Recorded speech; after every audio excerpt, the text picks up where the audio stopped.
Alexa, cuéntame una historia. Alexa, sube el volumen.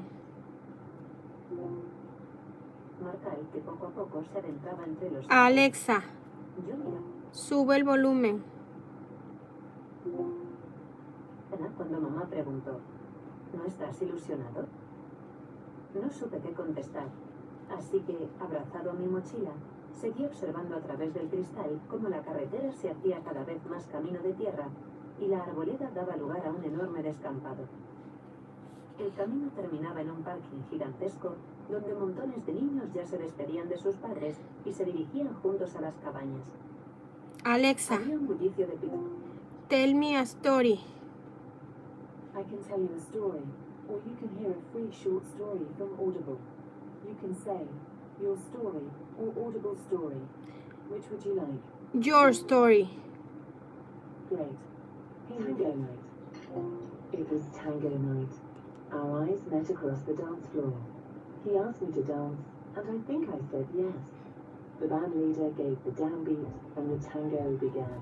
As we started to dance, our foreheads touched. I felt a spark.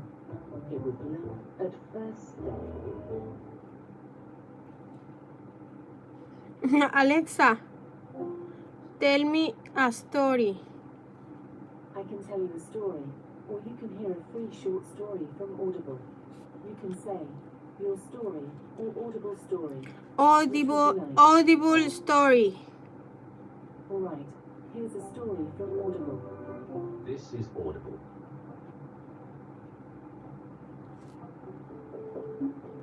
The Loggers. Can it be that my family are still out there in the jungle? I hope so. I've run far enough that I think I might be safe for now, and have found a space between the trees where sunlight pours through and glitters. I've stopped here to catch my breath. I've listened for movement or danger. The men have taken my home and the trees. I don't know if Walda McCall survived, or if grandfather survived. I've never heard that noise before. It's like when father jumps into the water, or a branch snaps off a tree, except louder, darker, more urgent. It was my turn to gather nuts and honey. Father told me to be careful and alert, so Monkey came with me.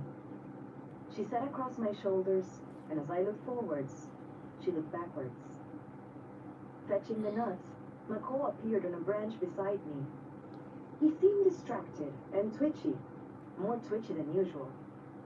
I asked what was wrong, and he flew to a higher branch.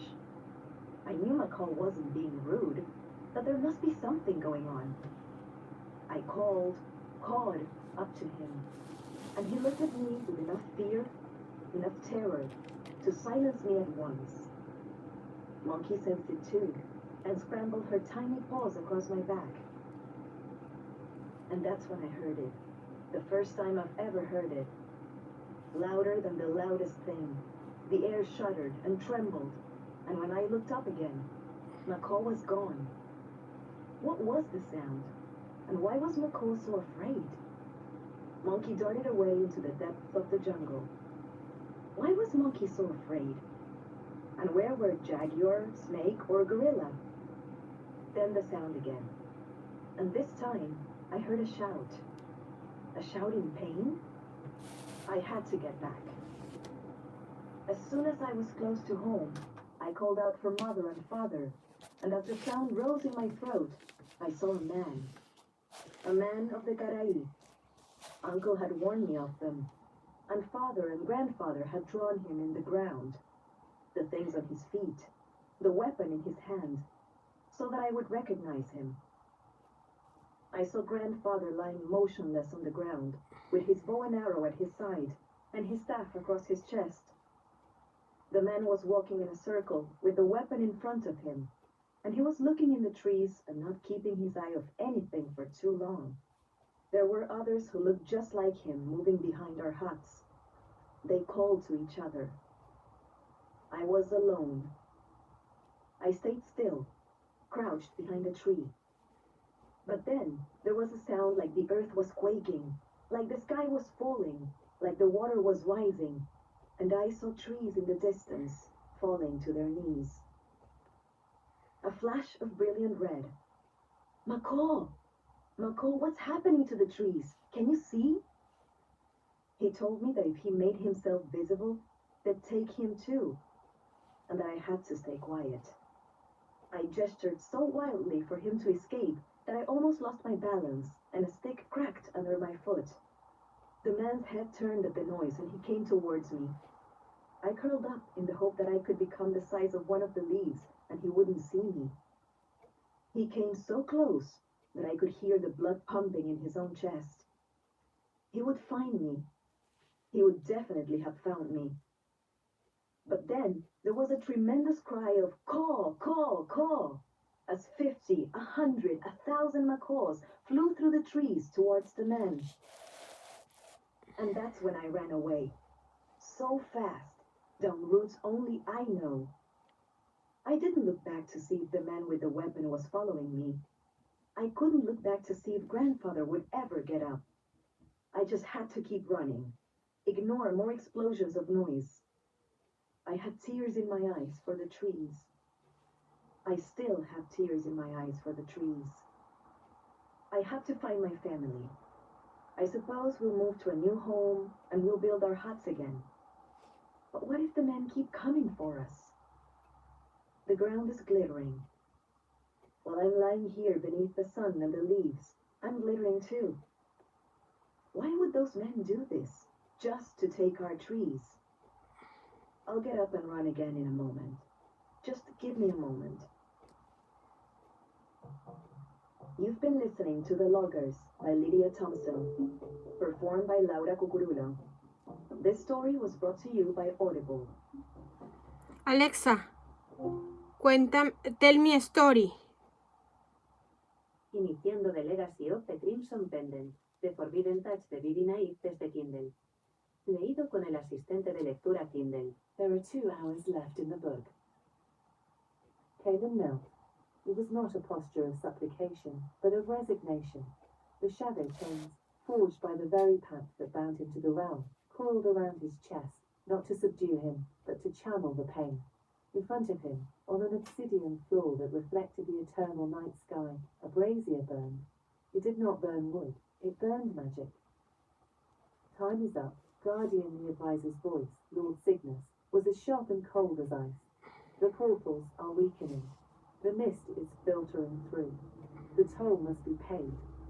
Caelan lifted his head. His eyes, deep pools of coal, were fixed on the woman standing beside Cygnus, a woman with tangled brown hair and eyes of an earthy grey, dressed in borrowed clothes from his realm. Lyra Vane, Alara's mother. You have no right to her. She does not belong here. Caelan's voice was a dull thunder that barely broke the oppressive silence. Cygnus laughed, a dry, unpleasant sound. Her blood is in the pact, Caelan. Her lineage caused the rupture. She is the only one with the purity to stabilize the core. Her sacrifice will buy us a century. Lyra stepped forward. She did not look afraid, but exhausted by a long and painful deliberation. She wore the crimson pendant around her neck. Back then, the stone shone brightly, a star of ill fortune. It's not a sacrifice, Caelan. It's a choice. Lyra's eyes met his. In them was no romantic love, but a terrible camaraderie and understanding. I will make the pact, but on one condition. Condition, Cygnus snapped. Lyra pointed at Caelan. I will stabilize the heart and ether. The price will be my life here. But my progeny, my daughter, must be protected. The pendant is hers. It will be a container. If she ever, by accident or design, breaks the veil with her blood, Caelan, the guardian, he must protect her. He cannot use her power. He cannot take her life. He must be her shadow, her shield. Cygnus hesitated, but the brazier was already dimming. The realm's desperation was palpable. So be it. The Vane lineage holds the key and the price. But if she returns, Guardian, she will be your responsibility. If she fails, Ether will fall. Lyra approached Caelan. Her fingers, cold as snow, raised the chains on his chest. "Thank you," she whispered, not for the deal, but for the promise he dared not speak. Then she removed the pendant, held it high, and with a resolve that made Caelan himself tremble, she activated the final magic of the pact. The power was deafening. The crimson light of the pendant enveloped Lyra. Caelan felt life drain from the kingdom and inject into the core through her. When it was over, only Lyra remained on the floor, pale and still. The pendant was gone. Cygnus smiled with satisfaction. Calm returned to the air. Caelan freed himself from his chains. The burden was not gone. It had only been postponed. He looked at the remains of Lyra, his protector, his friend. "I will protect you," vain girl Caelan swore to a starless sky. "And I will do everything in my power to ensure you never discover the terrible price your mother paid so you could live. And if necessary, I would hate you to save you." He stood up, a guardian condemned to solitude and an impossible promise. 20 years passed before the pendant, reappearing in the hand of a young woman studying scrolls, broke the silence, and the burden grew 100-fold heavier. Chapter 1. Alara firmly believed that humanity's greatest secrets were made of dust and ink, not magic, and that was why she loved the Blackwood Library of ancient manuscripts. It was a labyrinth of silence, polished wood, and the intoxicating scent of oxidized parchment. Better than any nightclub on a Friday night, or so she told herself. Leaning over an oak table, Alara traced the margins of a codex dating back to the Middle Ages. She was looking for iconographic patterns in the marginal symbols, a tedious job, but one that kept her away from the questions that never had answers. Questions like, why did my mother only leave me this? She gently squeezed the pendant she always wore. It wasn't gold, it was a dark stone, polished to the point of looking like crystal, with a crimson vein twisting like solidified smoke. A completely anachronistic object that didn't fit into any era. "Impossible," she murmured, returning to the page. The symbol in the codex, a double spiral with a central point, was a rarity, but the crimson vein of the pendant, which had always been cold, began to emit a dull heat, as if the blood inside the stone was boiling. "This isn't history. This is absurd," Alara thought, trying to rationalize it. The change in body temperature, the halogen lights. Suddenly a sound, not a page whisper or the thud of a book, but a guttural noise, like stone grinding against stone, that echoed from the back of the room, near the shelves of documents classified as forbidden. Alara froze. She knew she was the only one in the wing. The air grew thick. The scent of parchment was choked by something that smelled of ozone, not stone, and an intense fragrance of midnight lilies. It was a smell too rich, too dangerous for a library. And then she saw him. In the gap between bookshelf 12 and 13, where the light of the chandelier died, a shadow became too deep. It wasn't a normal shadow. It was a three-dimensional, vibrating thing that sucked the light away. Out of that darkness, he materialized. He was tall and moved with a lazy grace that didn't match the panic Alara should have felt.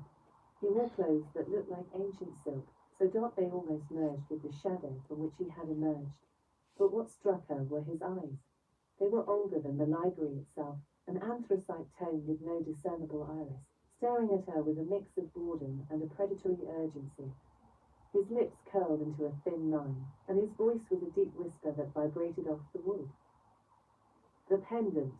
Give it to me, vain girl, before you kill it." Alara, despite the freezing panic running through her body, clutched her study object, the ancient codex, to her chest. "I think you have the wrong room. The fiction section is one floor up," she retorted, and inwardly cursed that her voice sounded barely a thread of air. The dark man, Caelan, took a step forward, an insignificant movement, but the bookshelf behind him trembled, and 2 old volumes fell to the floor with a dry thud. "It's too late for jokes. The key has already marked you, and if you don't hand it over, I'll have to take it. And believe me, I'd prefer to avoid bloodshed," his eyes fixed on the pendant she was clutching. Alara felt the burn of the object in her palm. She was a student. She was skeptical. But that man had sent the vibration. It was real. What are you?" she asked. Caelan smiled. It wasn't a friendly smile. It was the sneer of a predator taking its time. I am your guardian, and unfortunately also your doom, and the container you wear is the only thing stopping me from taking what I truly need from you. Before Alara could scream, Kaelin lunged. He didn't run. He moved like the shadow itself, and an instant later he had her hand in his, the pendant burning between their palms. It was a sensation of exquisite agony. The pendant released a crimson flash that seemed to absorb the light of the room. Alara felt a prick on her finger, and as Kaelin withdrew his hand, she saw a single drop of her blood fall onto the stone. The stone absorbed it, and then the wall of shelves behind them didn't break. It dissolved into a silvery, smoking mist. You've done it now, Kaelin said, his voice tight with a dull pain and contained rage. Now, by the ancient pact, you are bound to my realm. Alara found herself staring through the mist at an endless horizon of ruined towers and perpetually nocturnal skies. The cold air of another world caressed her face. This isn't history. This is stupid, she said, but she already knew there was no turning back. Kaelin grabbed her arm. His touch was cold and urgent. If you try to run again, I will tear the power from you before you can blink, Alara veined. And now, welcome to Ether. Chapter 2. Alara did not fall into the silvery mist. The mist dissolved, and she found herself standing on a floor made of dark stones, so smooth and cold it resembled solidified ice. Kevin's hand was still gripping her arm, his touch now a constant warning of his power and his need. The setting was oppressive. The London Library was gone. They were now in a place that defied geometry. The horizon was a silhouette of broken, ruined Gothic towers, some leaning at impossible angles, like decayed teeth ripping at a perpetual, nocturnal sky. The sky was such a deep grey, it seemed to absorb sound, broken only by a pair of fragmented moons that cast a melancholic light. Let go of me, Alara said, pulling her arm away. Kevin released her with deliberate slowness, as if regretting the loss of contact. Alara rubbed her skin, acutely aware of the cold mark he had left. You are unusually resistant to hysteria for a vain girl, he commented, his tone not a compliment, but a clinical observation. I'm an art history student. I've seen enough medieval torture illustrations for a Gothic landscape not to scare me, Alara retorted, trying to let sarcasm hide the tremor in her knees.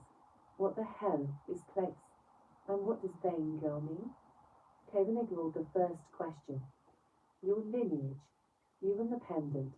The pendant is a fragment of Ether's foundational magic, and your blood, the vain blood, is the key to reactivating it, and the only thing that can free me, or condemn me forever. Alara crossed her arms. Logic was slowly returning. So, I'm a magical artifact with legs.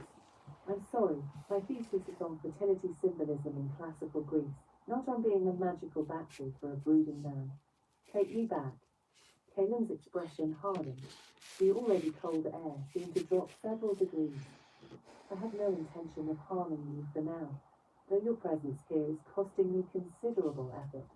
His gaze drifted for an instant, and a veil of exhaustion crossed his perfect face. It was a flash of weakness that Alara immediately catalogued. This man did not look like a tyrant, but an exhausted slave. Costing you. What does that mean? It means the curse that binds this realm to me. My hunger intensifies the purer the source of magic is, Kaelin explained, his voice rough. And the magic of your lineage is the purest source I've felt in centuries. The pendant prevents me from taking it by accident, but it doesn't suppress the desire. The curse activates with desire.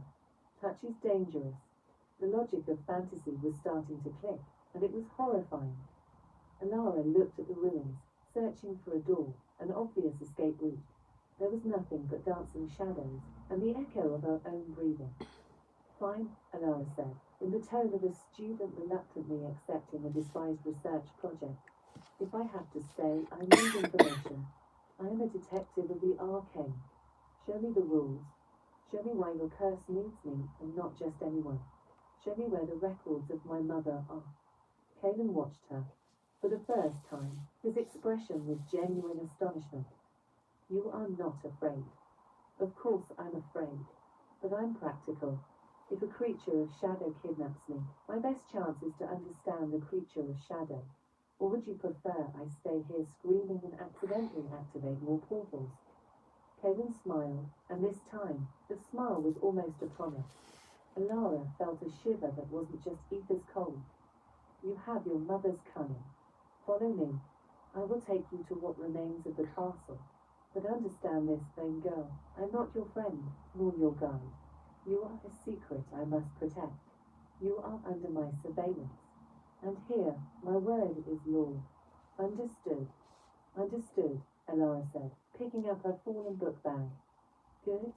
Because if the advisor finds you before I can prepare you, your vain blood will solve all our problems in a very unpleasant way for you. Kaden turned and began walking toward the heart of the ruins, his silhouette disappearing and reappearing in the shadows. Alara squeezed the pendant, feeling the comfort and terror of its heat. Advisor, prisoner, curse, mother's history. Alara took a deep breath and followed the guardian of the threshold into the eternal cold. The investigation had just begun. Chapter 3. The walk from the outer ruins to the citadel was a trek through silent tombs. Ether's cold was more than climatic. It was an absence, a void that wrapped around her and seemed to suck away any sound, except for the crunch of Kalen's boots on the stone. The citadel wasn't beautiful. It was imposing, a mass of black basalt and grey marble rising against the dull sky. The towers had fragmented domes and shattered glass in their windows, as if the building had survived a magical bombardment. Like Kalen, the castle was majestic but broken. The advisor expects me to have disposed of you, Kalen said without looking at her, as they ascended a steep ramp. Disposed of me in what way? Alara asked. That I use my authority to intimidate you, or my hunger to subdue you. He dislikes unpredictability. Well, too bad, Alara muttered, adjusting the strap of her bag. She still carried the codex from the library. She refused to let go of the only connection to her previous life. If he likes predictability, perhaps he should have chosen a less aggressive portal. Kaden stopped suddenly and turned around. His breath was a cold plume in the darkness. Listen to me, Alara. This is not your London. Here, disobedience is met with punishments that have no place in your history books. The advisor wants the key, the pendant. Not to open anything, but to drain the power source that you are. If you give him a reason, he will strip you of it. And what will you do? Alara challenged him. Will you protect me because of the promise you made to my mother, or because your curse requires me to be intact? Kaden leaned over her. His proximity was contained fire. Both. And believe me for now, those two motives are your only defense. Now behave. They resumed their walk. The main entrance was guarded by tall, slender figures made of solidified shadow, who bowed with icy respect as Kaden passed. Crossing the threshold, Alara felt a change in the air, less the tension of the street, small the oppression of the court. The inner corridors were draped with tattered tapestries and faded carpets. The silence was deafening. It was the song of oblivion. Turning a corner, they found a man waiting next to a basalt pedestal. He was thin to the point of frigidity, with silver hair slicked back in a velvet tunic that contrasted with Kalen's dark garments. His eyes were light, almost transparent, and they scanned her with a mix of disdain and curiosity. My lord, the man said in a silky voice, not looking at Kalen, but directly at Alara. Advisor Cygnus wishes to see your guest immediately. Kalen interposed himself slightly between them. She is exhausted, Silas. She will settle in first. The man, Silas, smiled with studied arrogance. But, my lord, the toll. The stability of the core does not wait for the convenience of guests, especially those whose lineage was responsible for our misery. Alara felt a prick of anger. She was being blamed for a war 20 years past. I don't know who you are, Silas, but if my lineage is so guilty, perhaps you should treat this guest with a little more care, Alara interjected, stepping forward. Silas tilted his head, his expression mocking. You are brave, for such a fragile creature. I'm more practical, and unlike some here, I know how to read the symbols of betrayal and manipulation, Alara said, pointing to an ornate ring on Silas's finger. Silas's smile froze. Caden extended a hand and put subtle weight on Alara's shoulder, his touch barely grazing her. Enough. Silas, notify Cygnus that Alara will be in the East Wing and that she will have my absolute protection for now. If anyone attempts to approach her without my permission, the curse will feel like a blessing compared to what I will do. Understood. Silas bowed, his earlier arrogance replaced by a subtle animosity directed at Alara. Perfectly, my lord. It's good to know you prioritize control. As Silas walked away down the corridor, Alara looked at Caden. That's the kind of person I'd worry about, Guardian. He's a bootlicker, but he has fangs. Silas is one of the few who is loyal to the advisor, not to me. And you are right, Caden admitted, pulling his hand away from her shoulder, as if the touch had burned him. He is a danger. And now, be ready. Tomorrow, Cygnus will have his eyes on you, and you're going